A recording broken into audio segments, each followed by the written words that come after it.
बिस्मिल्लाहिर्रहमानिर्रहीम। अस्सलाम वालेकुम। Class 10th arts general math और यूनिट आपका 9 ही है और एक्सरसाइज भी 9.2 जो चल रही थी। और 9.2 में अगर आपको रिवाइज करवा दूँ तो उसमें एरिया है, area of rectangle, area of square और फिर उसके बाद एरिया ऑफ ट्राइंगल हमने किए थे। फिर उसके बाद हमने 2 क्वेश्चन ऐसे भी किए थे जिसमें एरिया ऑफ सेमी सर्कल पर था, लेकिन मैंने आपको साथ उसका एरिया ऑफ सर्कल भी बताया था कि एरिया ऑफ सर्कल क्या होता है, पाई आर स्क्वायर। तो यहाँ पर फिर उसके बाद पैरामीटर्स और हमने किए थे, यानी ये पूरी की पूरी एक्सरसाइज जो है वो एरिया पे ही बेस कर रही है और उसी के मुताबिक थी। कुछ क्वेश्चन लेंथी थे जिसे मैंने आपको कहा था कि बार बार प्रैक्टिस कर लीजिएगा ताकि आपको उसकी लेंथ की वजह से उससे खौफ ना आए, जबकि वो बहुत ही आसान है। आपने जस्ट फार्मूलाज अप्लाई करने हैं रेक्टेंगल का, स्क्वायर का, और उसे यूज़ करना है। और उसके बाद फिर आपका area of triangle, area of triangle वो आपको मैंने सिखाई थी जिसमें 3 साइड्स आपके पास गिवन हो, यानी आपके पास अगर 3 साइड्स हो A B C, वो ट्राइंगल कोई भी हो सकती है, इक्विलेटरल भी हो सकती है और आइसोसेलेस भी हो सकती है, लेकिन आपने उसमें S फाइंड करना है जो कि A + B + C/2 होगा। फिर आपने हर वैल्यू को S में से माइनस करना और इन सबको मल्टीप्लाई करके अंडर रूट लेंगे तो एरिया ऑफ ट्राइंगल आएगा। जबकि क्वेश्चन नंबर 14 है और उसमें आप, और उसके बाद मैंने आपको एरिया ऑफ इक्विलेटरल ट्राइंगल बताया था जो कि आपके उसमें प्रूफ था, और उसमें √3a² आपको अगर फॉर्मूला आता होगा तो आपने डायरेक्ट इक्विलेटर का फॉर्मूला यूज़ करना है और उसे यूज़ करना था। आज हम करेंगे क्वेश्चन नंबर 14 से स्टार्ट करेंगे और 19 तक कंप्लीट करेंगे। तो क्वेश्चन नंबर 14 क्या है वो भी हम उसकी स्टेटमेंट पढ़ते हैं। ये है आपके क्वेश्चन नंबर 14 की स्टेटमेंट, और find the area of the right triangle with legs 12 centimetre और 35 सेंटीमीटर। राइट एंगल ट्राइंगल आपको याद होगा, हमने 9.1 में किया था, इसकी साइड्स मालूम की थी। वो ट्राइंगल होती है जिसमें एक एंगल 90 डिग्री का होता है और उसमें आपकी बेस होती है, एल्टीट्यूड होता है और हाइपोटेन्यूज होता है। तो हमने यहाँ पर आपको वो से देखें तो सिर्फ 2 साइड्स दी हुई हैं। 2 साइड्स का मतलब है कि आपके पास थर्ड साइड नहीं है, तो इसमें वो जो आपका S के मदद से जो ट्राइंगल का फॉर्मूला यूज़ होता है वो यहाँ पर यूज़ नहीं होगा। यहाँ पे मैंने क्वेश्चन नंबर 14 लिखा हुआ है, legs of the right triangle जो कि 12 सेंटीमीटर और 35 centimetre legs of the right triangle है। आपको यहाँ भी एक शेप भी बना दिया है कि जो राइट ट्राइंगल होगी वो कुछ इस तरह होगी। ये उसकी आपकी एल्टीट्यूड या बेस जो भी आप इनमें से कर लें, और ये उसका हाइपोटेन्यूज है। अगर मैंने उसको कंप्लीट किया फॉर एग्जांपल तो ये एक रेक्टेंगल बन गई। रेक्टेंगल की ये वाली साइड 12 सेंटीमीटर के बराबर और ये वाली साइड आपकी 35 के बराबर हुई।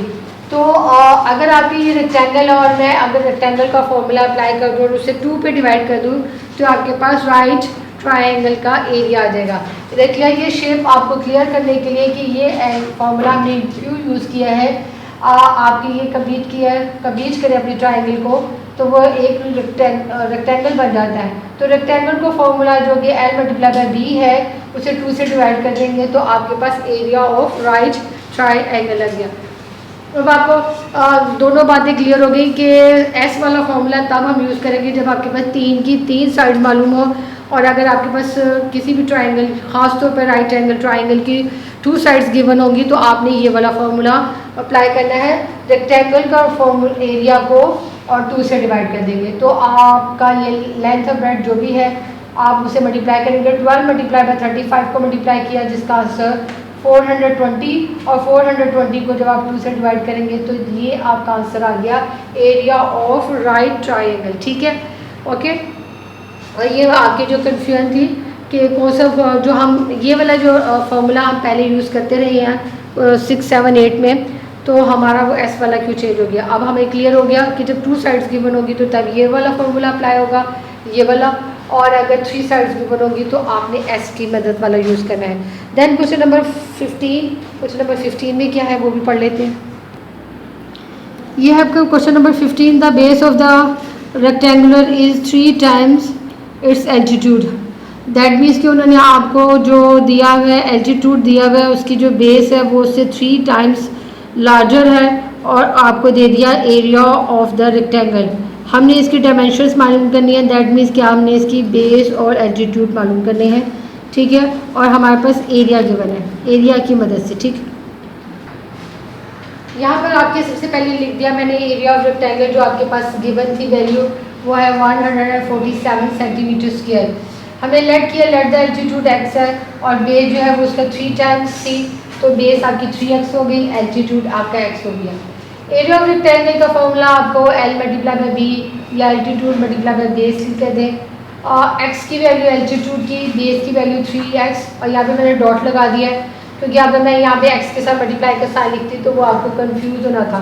तो डॉट भी यहाँ पे अलजबरा में dot as a multiplication use होता है। ठीक है, x dot 3x is equal to 147, इन दोनों को मल्टीप्लाई किया तो 3x स्क्वायर हो गया। अब मैं x की वैल्यू फाइंड करनी है तो ये 3 को डिवाइड कर दिया 147 से डिवाइड करेंगे तो आंसर आएगा आपके पास 49। और 49 आपको मालूम है कि ए का परफेक्ट स्क्वायर है और ये किसका परफेक्ट स्क्वायर है, वो 7 का स्क्वायर है। तो मैंने x की वैल्यू 7 डायरेक्ट लिख दी। एल्टीट्यूड जो हमने जो x की वैल्यू थी वो से एल्टीट्यूड कंसिडर किया था और बेस आपका 3x था तो उसकी वैल्यू उसके हिसाब से फाइंड करते। तो x को हमने एल्टीट्यूड बोला जो कि आपकी 7 सेंटीमीटर था, बेस आपकी जो रेक्टेंगल की थी वो 3x थी, तो 7 को 3 से मल्टीप्लाई किया तो 21 सेंटीमीटर, ये आपका एल्टीट्यूड और ये आपका बेस। अगर आप इन दोनों को मल्टीप्लाई कर दें तो तब आपका आंसर 147 आएगा, जिससे आपको क्लियर हो जाएगा कि आपकी जो वैल्यूज़ आई हैं वो बिल्कुल ठीक है कि नहीं। क्वेश्चन नंबर 16 आप करते हैं। Question number 16, find the base of the parallelogram. आपने उन्होंने पहले बता दिया कि आपने पैरेललोग्राम का बेस मालूम करना है, जबकि उसका एल्टीट्यूड 18 सेंटीमीटर है और एरिया 3 सेंटीमीटर और 3 मीटर स्क्वायर है। आपको अंदाज़ा हो रहा है कि आपके क्वेश्चंस क्या है। आपके पास एरिया दिया जा रहा है, कभी एरिया दे के दोनों साइड्स मालूम कर रहे हैं, कभी हम एक साइड मालूम कर रहे हैं, तो हमारा क्वेश्चन थोड़ा सा उसका चेंज हो रहा है, लेकिन है आपकी बेस वही है। अब यहाँ पे बेस मालूम करना है, जबकि एल्टीट्यूड आपकी सेंटीमीटर में है और आपका जो एरिया है उन्होंने मीटर में दिया हुआ है। सबसे पहले तो हम इनकी क्वांटिटी लेवल को सेम करने की कोशिश करेंगे और फिर इसे सॉल्व करेंगे।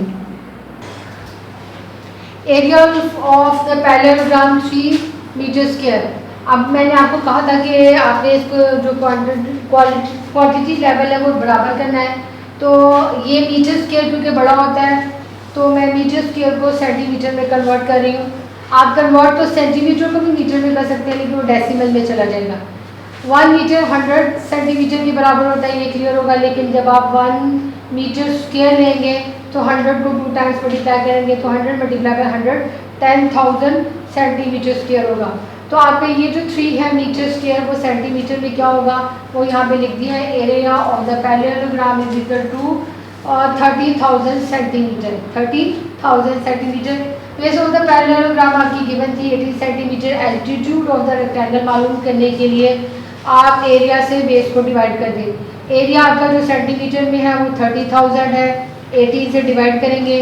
18 से जब डिवाइड करेंगे तो आंसर आपके पास जो एल्टीट्यूड का आएगा 1666.67 और ये कंटिन्यूसली जारी है, इसलिए इसको यहाँ पर स्टॉप कर दिया, 2 डेसिमल प्लेस में राउंड ऑफ कर दिया और सेंटीमीटर।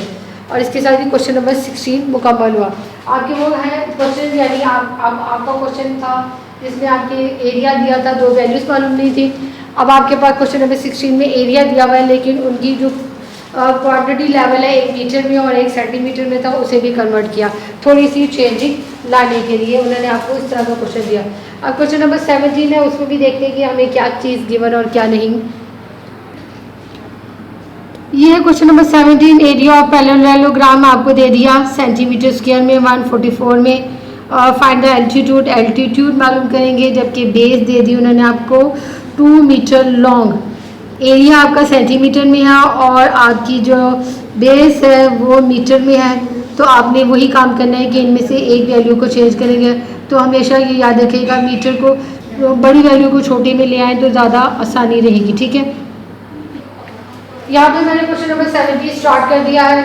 और सबसे पहले तो area of the parallelogram is equal to 144 centimetre.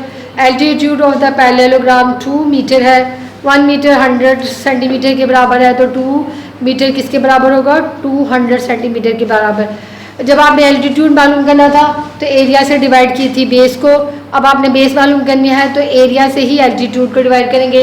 Area आपके 144 है और आपके पास एल्टीट्यूड 200 हो गया था क्योंकि आपने क्वांटिटी लेवल को बराबर किया था सेंटीमीटर में। तो जब आप इसे डिवाइड करेंगे तो आपका डेसिमल में आंसर आएगा 0.72 सेंटीमीटर, और ये आपकी बेस ऑफ द पैरेललोग्राम है। इसके बाद हम करेंगे क्वेश्चन नंबर 18 और क्वेश्चन नंबर 19। ये question number 18, find the area of the rectangle whose length is 2 metre long and 18 centimetre wide. आपका क्वेश्चन तो सिंपल है, आपने एरिया ऑफ रेक्टेंगल मालूम करना है। बस उन्होंने आपकी जो लेंथ की साइड्स हैं वो डिफरेंट उसमें दे दी हुई है, तो हमारे लिए कोई मुश्किल नहीं है, हमने मीटर को सेंटीमीटर में इजीली कन्वर्ट कर लेना, ठीक है। और ये लेंथ ऑफ द रेक्टेंगल जो है वो आपके पास 2 मीटर है, और ये याद मालूम है कि रेक्टेंगल सेंटीमीटर में है तो हम इसे कन्वर्ट करेंगे सेंटीमीटर में। 1 मीटर 100 सेंटीमीटर के बराबर, तो 2 मीटर 200 सेंटीमीटर के बराबर। तो आपकी जो लेंथ थी रेक्टेंगल की वो 2 मीटर की बजाय 200 सेंटीमीटर यूज़ करेंगे। विड्थ आपकी रेक्टेंगल की 18 सेंटीमीटर थी। एरिया ऑफ रेक्टेंगल जो है वो L मल्टीप्लाई बाई W, यानी लेंथ विड्थ से मल्टीप्लाई होगी, 200 मल्टीप्लाई बाई 18 और आपके पास 3600 सेंटीमीटर स्क्वायर आंसर आ जाएगा, और आंसर आपने इसी में ही लिखना है। तो क्वेश्चन आपके लिए बहुत इजी से सॉल्व हो गया, आसानी से, और इसमें कोई भी परेशानी या दिक्कत नहीं हुई। अब आपका ये एक्सरसाइज का last question 19, the area of equilateral triangle आपकी ये गिवन है, और find the length of the side of the triangle. हमारे पास एरिया उन्होंने दे दिया इक्विलेटरल का, और हमने उसमें से उसकी साइड मालूम करनी है, ठीक है। और ये याद रखिएगा कि इसका फॉर्मूला जो इक्विलेटरल ट्राइंगल का जो फॉर्मूला है वो याद है, तो ये क्वेश्चन आपके लिए बहुत ही आसानी होगा, और मैं इसे उसी की मदद से सॉल्व करूँगी। यहाँ पे बोर्ड पर आपको क्वेश्चन नंबर 19 नज़र आ रहा है। Area of the equilateral triangle for √3 centimetre square. Area का जो फॉर्मूला हुआ है वो है आपके पास √3a² बाई 4, ये इसका फॉर्मूला है, और ये वैल्यू उन्होंने आपको दी हुई है। मैं वैल्यू को और फॉर्मूला को इक्वल किया, तो यहाँ पे डिनोमिनेटर में 4, यहाँ पे असल में वेरिएबल यहाँ पे आपकी ये है, तो वेरिएबल के साथ की सारी वैल्यूज़ को रिमूव करने लगी हूँ। तो पहले मैं 4 को इधर जाके मल्टीप्लाई किया तो 4 16 हो गया, √3 और √3a² रह गया। अब यह a² के साथ √3 की वैल्यू रह गई, तो मैं इसे यहाँ पे जाके कट कर दिया और इधर डिनोमिनेटर में जाके डिवाइड कर दिया, तो यहाँ भी ये कट हो जाएगा। आपकी क्लियरिफिकेशन के लिए मैंने यहाँ पे 4 × 4 भी लिख दिया कि ये 4 इस 4 से मल्टीप्लाई हुआ और 16 हुआ है, ठीक है। और यहाँ पे √√ और √3 कटिंग हो गई, 16 = a², और 16 आपका एक परफेक्ट स्क्वायर है, किसका परफेक्ट स्क्वायर है 4 का, तो a की वैल्यू 4 होगी।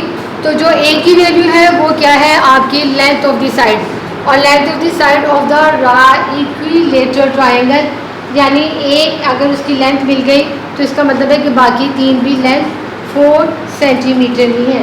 इसके साथ ही आपका एक्सरसाइज जो है 9.2 मुकम्मल हो रही है, और 9.2 एक दफ़ा फिर रिवाइज करवा देती हूँ कि एरिया था, area of rectangle, area of square, area of triangle, अगर 3 sides, area of triangle with 2 side, और उसके बाद हमारे पास अगर कोई लेंथ मिसिंग थी, लेंथ मालूम की, और अगर हमारे पास वो वैल्यूज़ 1 मीटर और 1 सेंटीमीटर में थी तो उसे एक क्वांटिटी में कन्वर्ट किया, और मोस्टली हमने मीटर को सेंटीमीटर में कन्वर्ट किया।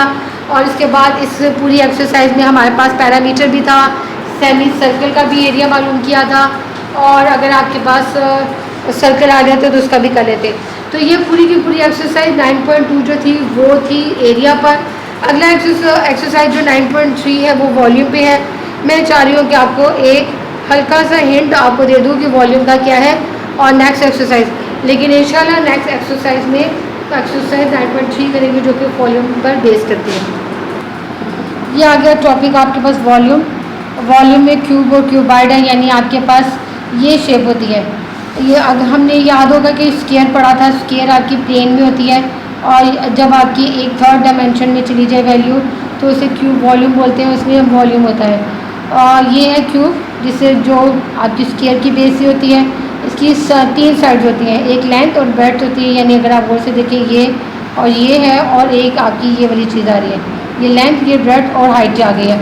और इसकी बेहतरीन एग्जाम्पल, अगर आप जिस कमरे में बैठे हों, आपका जो रूम है वो इसी 3D का डायमेंशन का फॉर्मूला है। ये क्यूब जिसे हम डाइस के तौर पर लेते हैं, और ये क्यूबाइड है। क्यूबाइड ये है जो कि रेक्टेंगल से बेस करता है, और आपके जो रूम्स होते हैं बेसिकली वो रेक्टेंगल पे बेस करते हैं। और इसमें आपकी लेंथ और ब्रेड्थ और हाइट बराबर नहीं होती, चेंज होती है, तो ये तीनों की तीनों मल्टीप्लाई होती हैं। जबकि वॉल्यूम में अगर आप क्यूब में देखें तो आप क्या एल मल्टीप्लाई बाय एल, जिसे हम एल क्यूब कहेंगे। ये आपको नज़र आ रहा होगा एल क्यूब। ये वॉल्यूम ऑफ क्यूब है, ये वॉल्यूम ऑफ क्यूबाइड है।